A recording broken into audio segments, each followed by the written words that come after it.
तो आदाब, नमस्कार, गुड इवनिंग, सत श्री अकाल। एक बार फिर आप तमाम लोगों का स्वागत है क्राइम तक की कहानी के इस एपिसोड में। उम्मीद है पूरी फैमिली अच्छी होगी। आज 14 फेब 14 फरवरी है। 3 साल पहले 14 फरवरी 2019 को पुलवामा का एक अफसोसनाक हादसा हुआ था जिसमें हमारे सीआरपीएफ के 40 जवान शहीद हो गए थे। और उसके बाद फिर सर्जिकल स्ट्राइक आप सभी को पता है। तो एक अफसोसनाक हादसा था। बाद में इस मामले की जांच एनआईए को दी गई। एनआईए ने इसमें चार्जशीट भी दाखिल की। जैश का जो लीडर है मसूद अजहर, उसमें उसको नामजद किया गया और ये कहा गया कि ये पूरा जैश का ऑपरेशन था। तो पुलवामा के 3 साल थे। 14 फेब है, आज वैलेंटाइन डे भी है, पूरी दुनिया में मनाया जा रहा है। तो आज की अब कहानी पर आते हैं। लेकिन मैंने पिछले सैटरडे संडे मंडे भी आज मैंने बहुत सारे मेल देखे और उस मेल में एक ज़्यादातर जो लोगों के सवाल थे वो जानना चाह रहे थे कि ये जो लैला मजनू की कहानी है या फिर रोमियो जूलियट की कहानी है, ये क्या सच्ची प्रेम कहानी है, ट्रू लव स्टोरी है या क्या है, अगर आप बताएं। अब इस चक्कर में मुझे बहुत कुछ पढ़ना भी पड़ा। तो आज की जो कहानी मैं आपको सुनाऊं उससे पहले अपनी क्राइम तक फैमिली मेम्बर के बहुत सारे इन लोगों की जो फरमाइश थी, तो जितनी मैं जानकारी इकट्ठा हासिल कर चुका उसके ज़रिए आपको, चूँकि वैलेंटाइन डे है तो पहले इन दो, पूरी दुनिया में जब भी प्यार मोहब्बत की बातें होती, इश्क की बातें होती, कम से कम अपने देश में, तो लैला मजनू, शीरी फरहाद इनका नाम आता है। पूरे वर्ल्ड में अगर देखें तो शेक्सपियर साहब की वजह से रोमियो जूलियट। तो इन कहानी का सच क्या है? सबसे पहले बात लैला मजनू की ही कर लेते हैं कि लैला मजनू की कहानी का सच क्या है। अब जितना मैंने पढ़ा उसमें जो भी मैं कह रहा हूँ ये हकी, मतलब ये नहीं है कि जो मैं कह रहा हूँ वो पूरी तरह से शायद वही सच हो, क्योंकि तमाम रिसर्च के बावजूद मुझे अलग अलग चीज़ें मिली, कहीं कहीं अलग कंट्राडिक्शन भी है। जैसे लैला मजनू की कहानी है, उसमें कई जगह पे है कि ये 7th सेंचुरी, 7वीं शताब्दी की कहानी है और रेगिस्तान उस वक्त, सऊदी अरब, उसके आसपास दमिश्क, वहाँ की कहानी है। कुछ में इसको कहा गया कि 13वीं सदी की कहानी है, 13th सेंचुरी की, 600 साल का गैप। कुछ में ये भी है कि उस वक्त इंडिया पाकिस्तान एक साथ और कुछ पाकिस्तान से भी लिंक है। फिर एक ये भी है कि अपने यहाँ राजस्थान में लैला मजनू का मज़ार है, अब वो यहाँ कैसे आया।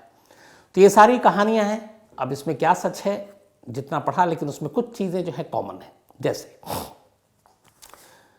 ये लैला मजनू की कहानी 7th सेंचुरी की बात बताई जाती है और तब वहाँ पे एक, कहते हैं कि अरब देशों में राजाओं का, अमीरों का बसेरा हुआ करता था और उसी में अरब के एक शाह थे अमारी, जिनके बेटे का नाम था कैस इब्ने आमरी। कैस मजनू का असली नाम था। और कहते ये भी हैं कि कैस को जब बचपन में ज्योतिषियों को दिखाया गया, नजूमी को, तो उसने उसको देख के कहा था कि ये लड़का जो है इश्क में दर दर भटकेगा, रेगिस्तान की खाक छानेगा। और ये बात कैस के माँ बाप को पता चली, लेकिन उन्होंने सीरियस नहीं लिया। उन्होंने कहा कि ये सब बकवास है। हालांकि उसके बाद उन्होंने कोशिश की थी कि उसकी परवरिश ठीक से हो, कम से कम इस नजूमी की, इस जो ज्योतिषी जो उसने भविष्यवाणी की थी उसकी बात सच ना हो। लेकिन कहते हैं कि दमिश्क के एक मदरसे में जब कैस पढ़ाई कर रहा था तब वहीं उसकी मुलाकात लैला से हुई। लैला के बारे में यह है कि लैला का रंग सांवला था, काला था, मजनू गोरा था, क्योंकि कई बार मुहावरों में भी कहा जाता है।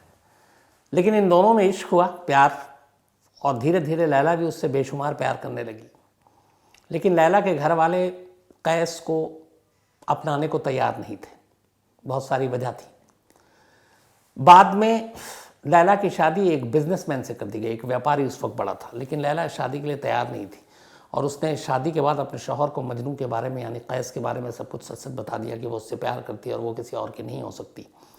कहते हैं कि उसका शौहर इससे बहुत नाराज़ हुआ, उसने उसको वापस घर छुड़वा दिया। इसके बाद इधर लैला बीमार रहने लगी इन सारी चीज़ों से, मजनू कहीं और, कैस यानी। बाद में कैस को पता चला लैला की सारी सच्चाई, तो वो फिर वापस आता है। इधर अब इस कहानी में यहाँ पे 2 हिस्से हैं। एक कहानी में ये है कि जब वो वापस आता है तो लैला बीमार थी और लैला की चूँकि ऑलरेडी शादी हो चुकी थी, तो एक दूसरा बेगाना दीवाना, एक दोबारा शादीशुदा एक लड़की के लिए आ रहा है। तो उनको अच्छा नहीं लगा और वो पूरा रेगिस्तान से भटकते हुए जब आया तो उन्होंने उसको देख के पत्थर मारना शुरू किया। फिर लैला आती उसे बचाने के लिए, फिर दोनों लहूलुहान हो जाते हैं और कहते हैं कि दोनों दम तोड़ देते हैं। एक कहानी ये। दूसरी कहानी ये है कि इसी का कि जब लैला बीमार पड़ती है, उसका शौहर उसे वापस घर भेज देता है सच्चाई जानने के बाद, तो कैस को ये बात पता चलती है। कैस आता है और कैस और लैला दोनों घर से भाग जाते हैं। लैला के 2 भाई थे, वो कैस को मारने के लिए अपने लोग पीछे भेजते हैं और वही दोनों जो है पीछा करते हैं। और भी ये है कि भागते भागते लैला और मजनू ये दोनों राजस्थान पहुंच जाते हैं और राजस्थान के श्रीगंगानगर इलाके में एक जगह है अनूपगढ़, वहाँ आते हैं और पानी की तलाश में वहाँ तक भटक कर आए थे। पूरा रेगिस्तानी इलाका था और पानी मिलता नहीं और दोनों प्यासे दम तोड़ देते हैं और उनकी मौत हो जाती है। बाद में इसी अनूपगढ़ में लैला और मजनू का एक मज़ार है जो आज भी है, आप तस्वीरें भी देखते हैं, मैंने पहले भी आपको बताया था। तो यहाँ पर इनका मकबरा है, इनका मज़ार बना जिसमें देश भर के तमाम प्रेमी हर साल जून में एक मेला लगता है और वो आते हैं। और बाकायदा BSF ने भी इस मज़ार की जो बॉर्डर के करीब है, तो पहले लैला मजनू मज़ार था, फिर मजनू मज़ार किया गया, तो वहाँ पे यह है। लेकिन ये उसी कैस और उसी लैला मजनू की मज़ार है या फिर ये पाकिस्तान से जो आए ये कोई और लैला मजनू है, कोई और आशिक थे, इसके बारे में इतिहास में, हिस्ट्री में कहीं पुख्ता तौर पर कुछ नहीं है। तो लैला मजनू के 2 कंसेप्ट हैं, एक 7th सेंचुरी, एक 13th सेंचुरी। एक फिर अपने आ जाता है कि पाकिस्तान से ये दोनों लैला के भाई से जान बचाकर भागे और फिर प्यास, पानी की तलाश और रेगिस्तान में दम तोड़ दिया और अनूपगढ़ के पास इन दोनों का मकबरा बनाया गया। तो ये कहानी है, लेकिन इनमें से कौन सच है कौन झूठ, इसके बारे में हिस्ट्री या इतिहास पे बहुत ज़्यादा मतलब मैंने टटोलने की कोशिश की तो कोई ऐसी चीज़ नहीं मिली जिससे मैं पुख्ता तौर पे कहूँ कि यही सच है। लेकिन हाँ, ये बात फैक्ट है कि लैला मजनू 1-2 ऐसे लोग हुए थे जिन्होंने एक दूसरे से प्यार किया, जिसमें ये भी कहते हैं कि ऊपर वाले ने कुछ ऐसा दिया था कि दोनों को एक दूसरे के दर्द का एहसास होता था। अगर मजनू को कोई पीटता था तो लैला को तकलीफ़ होती थी, लैला को कोई चोट पहुंचाने की कोशिश करता था तो मजनू को तकलीफ़ होती थी। ये कई जगह पे लिखा हुआ है। तो ये थी लैला मजनू की कहानी, जिसको मैंने बताया कि क्लियर कट में कि यही सच है ये नहीं कह सकता मैं। एक दूसरा इतिहास में रोमियो जूलियट की कहानी पूरी दुनिया में मशहूर है और इस कहानी को मशहूर कराने का अगर किसी को क्रेडिट जाता है तो वो है शेक्सपियर। शेक्सपियर ने ही रोमियो जूलियट की इस कहानी का मंचन किया, इसका प्ले किया, बहुत पूरी दुनिया में पॉपुलर है, बहुत सारी फिल्में बनी। लेकिन क्या रोमियो जूलियट की कहानी भी सच है? क्या वाकई में रोमियो जूलियट नाम के कुछ लोग थे? क्या दोनों वाकई एक दूसरे से इतना प्यार करते थे और जो इनकी पूरी कहानी है क्या सच है? कितना सच कितना झूठ, ये मैं आगे बताऊं, पहले रोमियो जूलियट की पूरी कहानी शॉर्ट में ही आपको समझा देता हूँ। रोमियो और जूलियट की यह कहानी इटली से पैदा होती है। इटली में एक जगह है वेरोना नाम के शहर से है, जो शेक्सपियर के नाटक में भी दिखाया गया।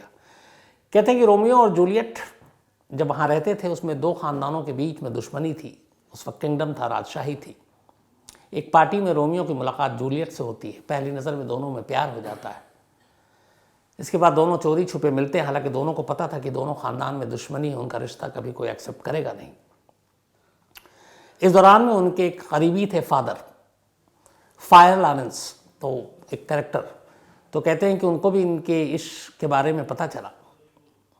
फिर उन्होंने उनको एक मशवरा दिया कि एक काम करो, तुम लोग शादी कर लो। शादी को खुफिया रखते हैं, गुप्त रखते हैं, और बाद में सही मौका आने पर दोनों ख़ानदान को बता दिया जाएगा। हो सकता है तुम दोनों के शादी की वजह से दोनों ख़ानदान की दुश्मनी कम हो जाए, ख़त्म हो जाए। रोमियो और जूलियट इस तरह से गुप्त शादी कर लेते हैं। शादी करने के बाद यह था कि सही मौके पे आके दोनों बताएंगे, लेकिन इत्तेफाक से कुछ ऐसे हालात पैदा होते हैं कि जूलियट के एक रिश्तेदार का खून रोमियो के हाथों हो जाता है। अब जब रोमियो के हाथ होता है तो उस वक्त वहाँ का जो प्रिंस था, राजकुमार, उसे पता चलता है। वो रोमियो को कहता है कि तुम सुबह सूरज निकलने से पहले ये शहर छोड़ दो, वरना अच्छा नहीं होगा। अब चूँकि दोनों शादी कर चुके थे और इस शादी के राजदार बहुत कम थे, लेकिन रोमियो के लिए हुक्म आ गया था। जूलियट को छोड़ के उसे जाना था और वो आखिरी बार रात को मिलता है जूलियट से और सुबह वो शहर छोड़कर एक दूसरे शहर के लिए कूच कर जाता है। उसके जाने के बाद अब इधर जूलियट के घर वाले उसकी दूसरी मतलब उसकी शादी कराने की कोशिश करते हैं। पहले तो जूलियट मना करती है उसी राजकुमार के भाई से। इसके बाद परेशान होकर जूलियट उसी फादर के पास जाती है जिन्होंने शादी कराई। वो कहती है मेरी तो शादी हो चुकी लेकिन मेरे घर वाले दूसरी बार शादी कराने की कोशिश कर रहे हैं, हालांकि उन्हें पहली शादी का सच पता नहीं है। तो इससे अच्छा कि मैं मर जाऊँ, मैं सुसाइड करना चाहता हूँ। फादर उसे कहते हैं कि तुम मरो मत, सुसाइड का ख्याल निकाल दो, मैं तुम्हें रास्ता बताता हूँ। वो कहते हैं मैं तुम्हें एक दवा देता हूँ, ये बेहोशी की दवा है, इस दवा को तुम पीकर सो जाओ, सुबह लोग समझेंगे कि तुम्हारी मौत हो गई है।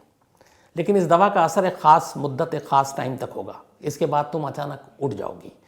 लेकिन जब तक तुम बेहोश रहोगी लोगों को यही लगेगा कि तुम मर चुकी हो। पर इस दवा को अकेले कमरे में पीना और फिर सुबह तक दुनिया को पता चल जाएगा। और उसके बाद फिर जब ये तुम्हारी डेड बॉडी ले आएंगे और उसके बाद सारी चीज़ें होंगी, फिर सारी चीज़ें आसान हो जाएंगी। इधर जूलियट को ये मशवरा दिया फादर ने और दूसरी तरफ उन्होंने अपने एक मैसेंजर को तैयार रखा कि वो जाके रोमियो को बता दे कि हम लोग इस तरह का नाटक कर रहे हैं कि ऐसे ऐसे जो जूलियट है वो मरेगी नहीं लेकिन दुनिया की नज़र में लगेगा मरेगी, ताकि उसे भी सच्चाई पता हो।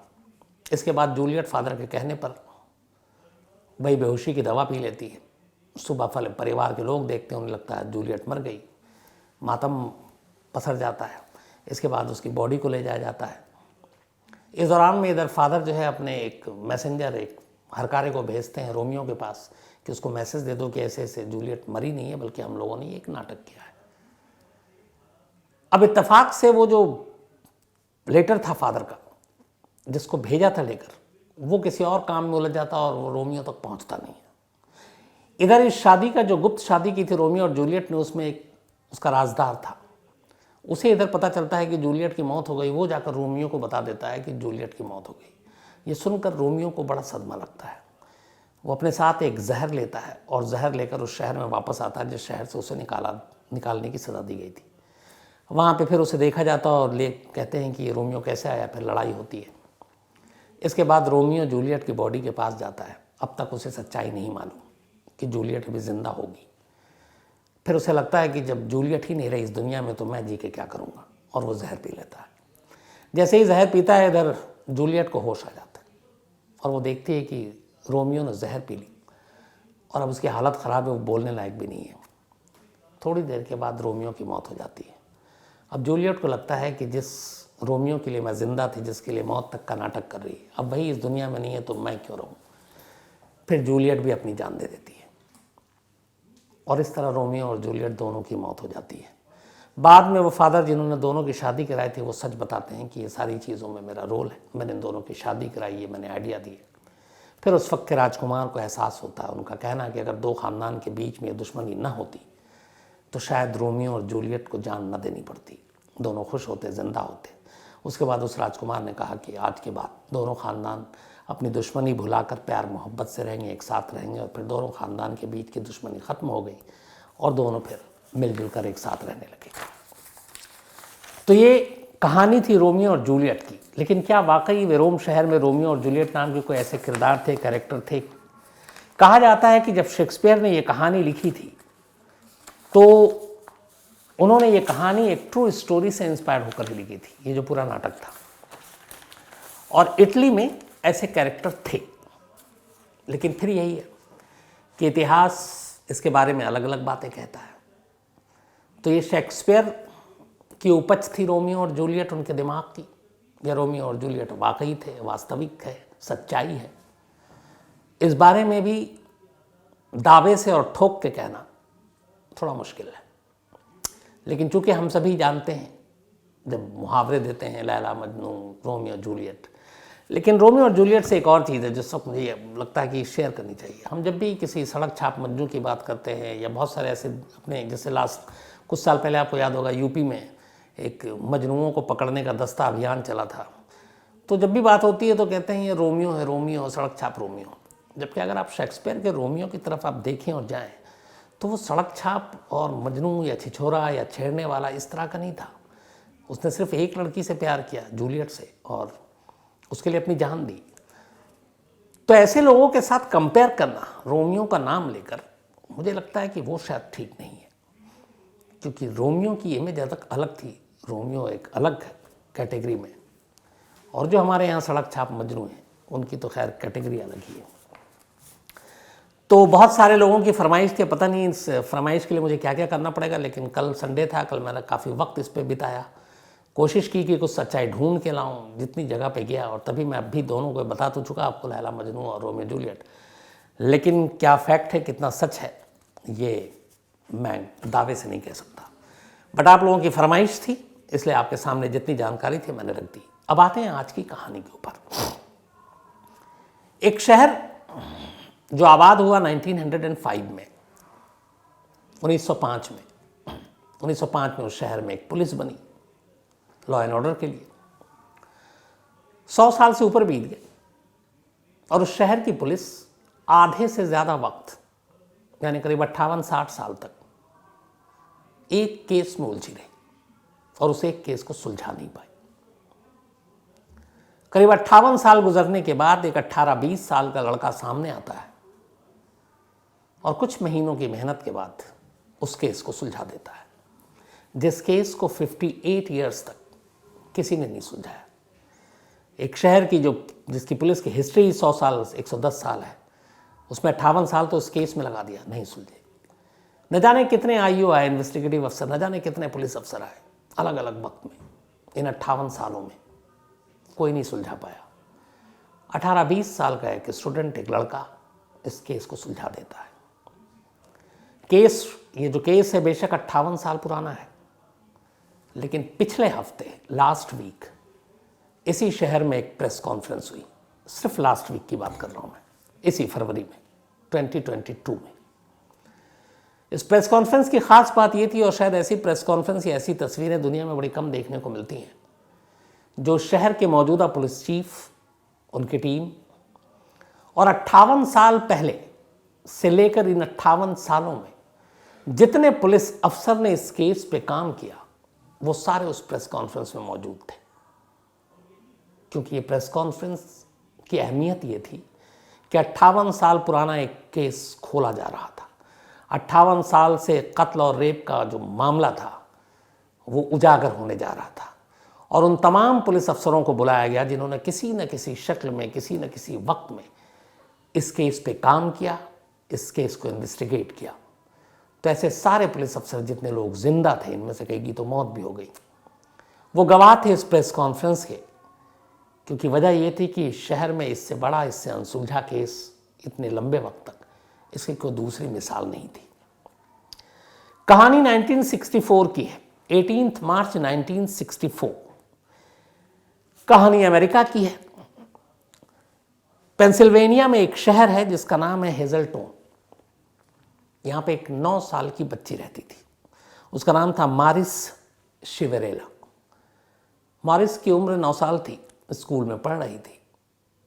18 मार्च 1964 को सुबह सुबह स्कूल टाइम पे वो अपने घर से निकली।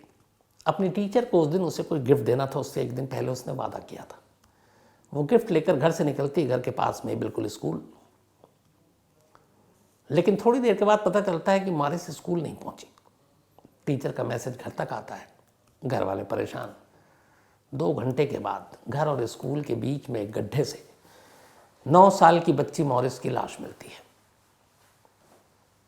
पुलिस को खबर की जाती है, पुलिस लाश को लेकर अस्पताल जाती है, बट लाश की हालत देखकर ही लगा था कि इस बच्ची के साथ कुछ गलत हुआ है। फिर पोस्टमार्टम रिपोर्ट से पता चल जाता है कि उस बच्ची के साथ रेप हुआ, सिर्फ 9 साल की बच्ची की, और इसके बाद उसे बड़ी बेरहमी से मार दिया गया। अब पुलिस उस मामले की जांच करती है, तमाम आसपास के लोगों से पूछताछ होती है, जितने भी शक जिन लोगों पे था उनको उठाकर पूछताछ की जाती है, लेकिन कामयाबी नहीं मिलती। न कोई विटनेस मिलता है, न वजह मिलती है, न किसी इस बच्ची के घर वालों से किसी की दुश्मनी थी ये मिलती है, कोई भी ऐसा सुराग नहीं मिलता। हाँ, उस बच्ची की लाश के साथ उसका जैकेट मिलता है, और वो जो सारी चीज़ें थी उसको सहेज कर पुलिस ने रख लिया ताकि आगे चलकर साइंटिफिक तरीके से भी इस केस पे काम किया जा सके। तो ये सारी चीज़ें रखी गई, जांच शुरू हुई। लेकिन कोई फायदा नहीं हुआ। पुलिस जांच करती रही और साल दर साल बीतते गए, बच्ची के कातिल का कोई पता नहीं चला। जैसे जैसे वक्त बीता, फिर उस जैकेट और उसके जो सैंपल थे उस पर उसके ज़रिए डीएनए साइंस ने तरक्की की, उसके ज़रिए सारी कोशिश की गई कि कुछ पता चल सके, लेकिन वो भी पता नहीं चला। अब 1964 से 2000 आ गए, 2000 पार करते गए, 2019 तक, मानी 56 ईयर पहले तक, बल्कि 55,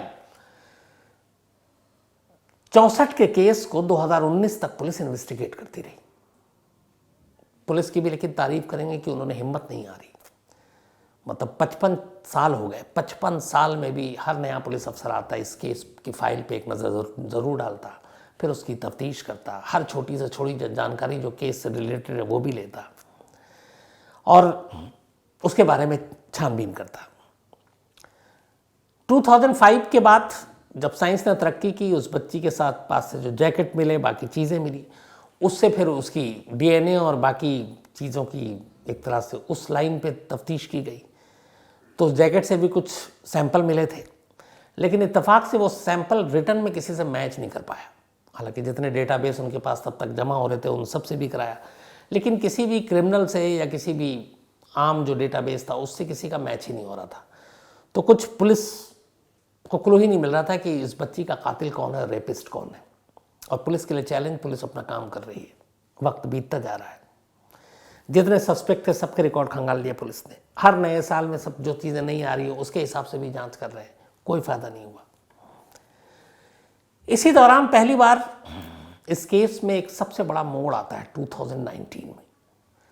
2019 में जीनेलॉजिकल का एक स्टूडेंट जिसका नाम एरिक हुबर्ट था, एरिक हुबर्ट भी इस केस को बहुत पढ़ चुका था। 18 साल सिर्फ इसकी उम्र। इसने बहुत कुछ पढ़ा। उसने देखा कि हाल में जो साइंस ने तरक्की की उस हिसाब से भी पुलिस इसकी जांच कर रही है, पर कोई सुराग नहीं मिल रहा है, कोई कातिल नहीं मिल रहा है। इसने फिर पुलिस से कांटेक्ट किया, हेजल्टन पुलिस से, और उसने कहा कि वो इस केस पे काम करना चाहता है। हेजल्टन पुलिस ने कहा कि हम 58 साल से 55 साल से वैसे ही लगे हुए हैं, चलो एक ट्राई तुम भी कर लो। अब एरिक इस मामले की इन्वेस्टिगेशन शुरू करता है अपनी पढ़ाई के हिसाब से। सबसे पहले वो ये करता है कि जो डीएनए के सैंपल थे उस शहर के डेटाबेस में और इस केस से जुड़े हुए और जो जैकेट से मिले थे, वो उनके ज़रिए एक फैमिली ट्री बनाना शुरू करता है। फैमिली ट्री का मतलब ये हुआ कि अगर मैं कौन, मेरे फादर कौन, मेरे दादा कौन, मेरे परदादा कौन, फिर उससे पहले के कौन, वो फैमिली ट्री बनाना शुरू करता है। फैमिली ट्री बनाते बनाते बहुत सारे लोगों के जो डीएनए प्रोफाइल थी वो उसके हाथ लगती है, वो उसको चेक करता है, अपने हिसाब से जांच करता है।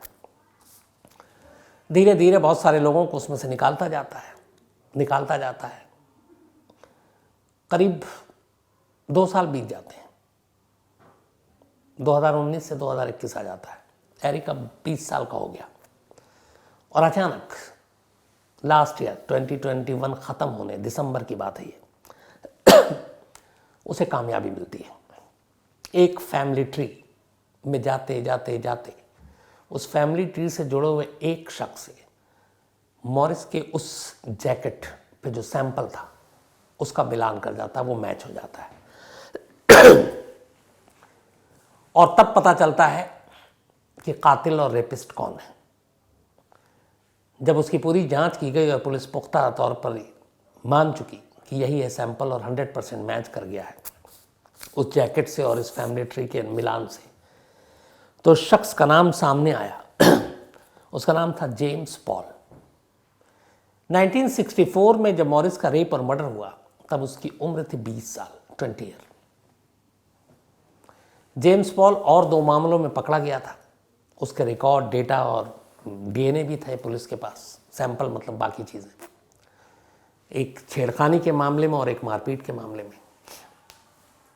तो जब सारी तौर पर साइंटिफिक तौर पर यह पुख्ता हो गया कि जेम्स पॉल ही वो शख्स था जिसने 58 साल पहले 9 साल की उस बच्ची का रेप किया और फिर मर्डर किया, तो हर तरफ से करने के बाद फिर पुलिस ने पता किया कि हाँ, जिस तारीख को ये हुआ जेम्स पॉल उसी शहर में था, उसी इलाके में था।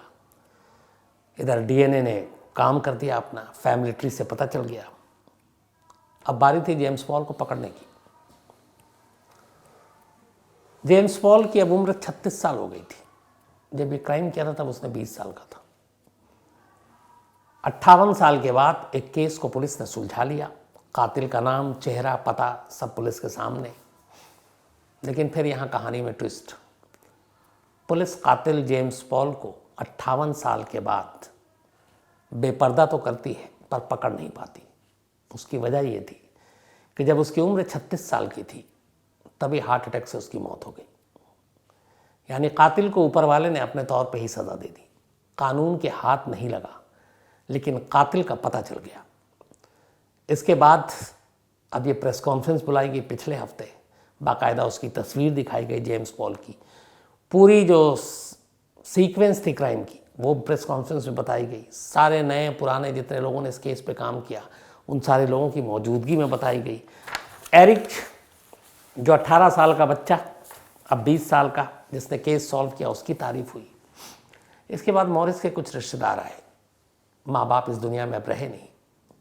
उन्होंने बताया कि हालांकि कातिल इस दुनिया में नहीं है, लेकिन 58 साल से वो सिर्फ एक सवाल का जवाब जानना चाहते थे कि 9 साल की एक बच्ची के साथ ऐसी वहशियाना हरकत करने वाला कौन।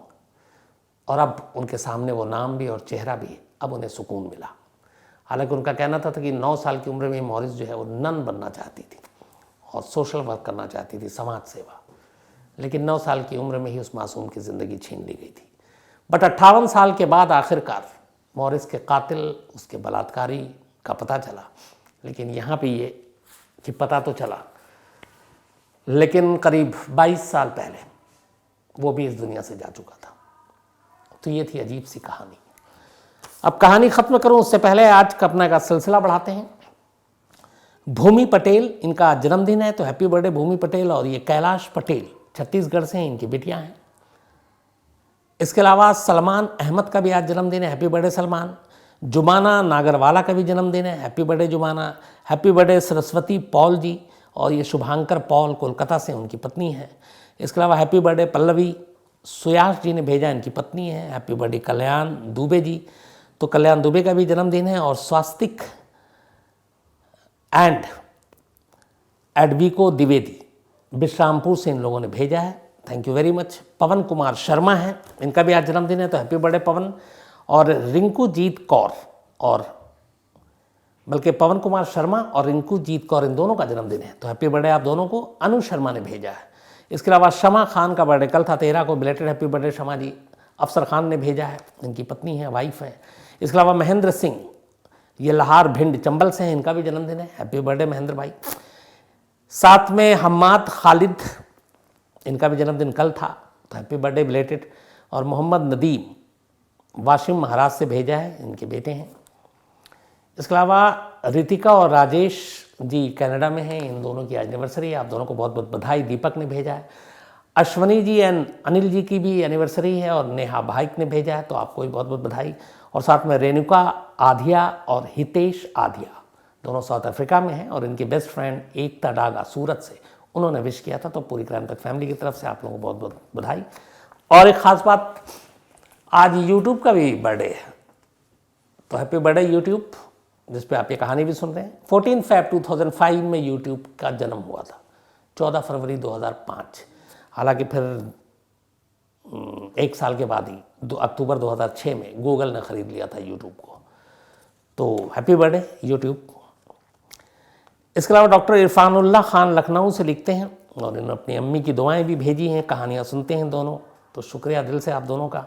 और Tariq Rafe family murder case Los Angeles की कहानी सुनना चाहते हैं, तो मैं कभी सुनाता हूँ जल्दी। इरफानुल्लाह साहब, प्रमार करण नागाजन भाई, और इन्होंने लिखा है कि फैमिली मेंबर कैसे बनते हैं, क्या सब्सक्राइब करना होता है? बिल्कुल नहीं प्रमार भाई, बस आपकी मोहब्बत, आपने मेल लिखा। फैमिली बनाने के लिए अगर शर्तें हों तो फिर बेकार है, फिर फैमिली कहाँ बनती है। बस आप फैमिली मेंबर हैं, हमेशा रहेंगे, ऐसे ही बन जाते हैं। फैमिली मेंबर कैसे बनते हैं इसका असली जवाब ही होना चाहिए, सीधे दिल से बनते हैं। Thank you very much. इसके अलावा रंजीत सिंह सिद्धू जी हैं, इन्होंने लिखा है कि मीडिया के रोल पे इन्होंने बात की। ये भी है कि गवर्नमेंट बड़े डायरेक्शन देती है। सिद्धू साहब, आपकी बात से मैं बिल्कुल असहमत नहीं हूँ, सहमत हूँ। बहुत सारी चीज़ें जो सच है आप सबके सामने हैं दुनिया में, तो अब मैं क्या बोलूँ, आप लोग पढ़े लिखे हैं। सिद्धार्थ सिन्हा हैं और प्रियांशी हैं, इन दोनों ने कहानी भेजी है और मैं आपको ज़रूर सुनाऊंगा। रश्मि पागे हैं या पेज हैं, बल्कि पागे, अगर चलिए रश्मि जी बोलता हूँ। और थैंक यू सो मच रश्मि। और इन्होंने लिखा कहानी मत बंद कीजिएगा। पंकज राउत हैं नागपुर से और मोनिका मर्डर केस की कहानी सुनना चाहते हैं। इसके अलावा डॉक्टर हसनैन अहमद वारसी हैं और ये होटल सवाई उत्तराखंड, ये मैं सुना चुका हूँ ऑलरेडी, कहानी आपको इसी लिस्ट में मिल जाएगी। सुखविंदर सिंह हैं और इन्होंने कहा कि मैं मिलियन का हिसाब जब रुपए में करता हूँ तो कई बार गलती करता हूँ। बिल्कुल मैं एग्री करता हूँ, हिसाब किताब में बहुत कमज़ोर हूँ मैं सुखविंदर भाई। प्रदीप शर्मा है टोरंटो से, thank you very much Pradeep भाई आपके मेल के लिए। नवनीत राज हैं, आपका मेल मिल रहा है। श्यामू, इन्होंने ये भी नाम लिखा है, आपका मेल मैंने पढ़ा, इसका मतलब मुझ तक पहुँच रहा है। अक्षय लोहाकारे हैं। इसके अलावा सुरेश कुमार राणा है, दाऊद इब्राहिम की कहानी सुनना चाहते हैं। सोनल कौर हैं, thank you very much Sonal ji तारीफ़ के लिए। इसके अलावा अभिनीत सिंह हैं, अभिनीत सिंह सिसोदिया, थैंक यू आपका भी। राशि जैन पानीपत से, ये और इनके पापा दोनों कहानी सुनते हैं, thank you very much. Vishwanath versus UP state की कहानी सुनना चाहती हैं। तौहीद मिर्ज़ा हैं और ये मंजूनाथ मर्डर केस की कहानी सुनना चाहते हैं। इसके अलावा अतुल सिखवाल हैं। पदम सिंह हैं, MPS चाय वाले भी इनका नाम है, चाय वाला। इनका कहना है कि एक झूठे मामले में इनको फंसाया गया, ये जेल गए, काफ़ी वक्त तक जेल में रहे, अब जेल से रिहा हो गए और अपनी एक नई ज़िंदगी शुरू कर रहे हैं। तो पदम सिंह जी, मेरी तमाम शुभकामनाएं आपके लिए, आप अच्छी ज़िंदगी जिएँ, अच्छा करें, पुरानी चीज़ों को भूल जाए। राशिका कामकर हैं और इसके अलावा अविनाश युक्त, एक स्टोरी इन्होंने फरमाइश की है, जर्मनी से हैं ये तीनों। नवनीत रॉय हैं टोरंटो से। इसके अलावा देवीदास हैं, उनको मेरा मुस्कुराना अच्छा लगता है, लेकिन क्या करें, क्राइम में मुस्कुराने का मौका बहुत कम मिलता है। विशाख शर्मा हैं और इनका कहना है कि आप ऐसी हॉरर स्टोरी, किडनैपिंग, क्राइम, इन सब से ओवरकम कैसे करते हैं, माइंड में नहीं रहता। कई बार मैंने जवाब दिया है, पहले होता था, अब आदत सी हो गई है तो एडजस्ट कर लेता हूँ। रुपेश मेहंदी रत्ता जी हैं और ये खान अब्दुल गफ़ार खान की कहानी सुनना चाहते हैं। अभय शर्मा दुबे जी हैं और इन्होंने भी लिखा है कि भी स्टोरीज़ के बारे में, हाँ इन्होंने एक अच्छी लाइन लिखी कि वन साइडेड स्टोरी, या फिर कैसे डिसाइड करें कौन अच्छा है बुरा है। मेरा आप लोगों से सभी से यही कहना है कि आप पढ़ें, लिखें, सुनें, बट अपना भी आप लोग दिमाग लगाया करें। किसी कहने पे हम जैसे लोगों के सिर्फ, ये जैसे मैं कह रहा हूँ, आंख बंद करके भरोसा बिल्कुल ना करें।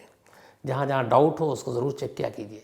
अगर मैं कह रहा हूँ कि ये सही है तो इसका ये मतलब नहीं कि आप आंख बंद करके भरोसा करें।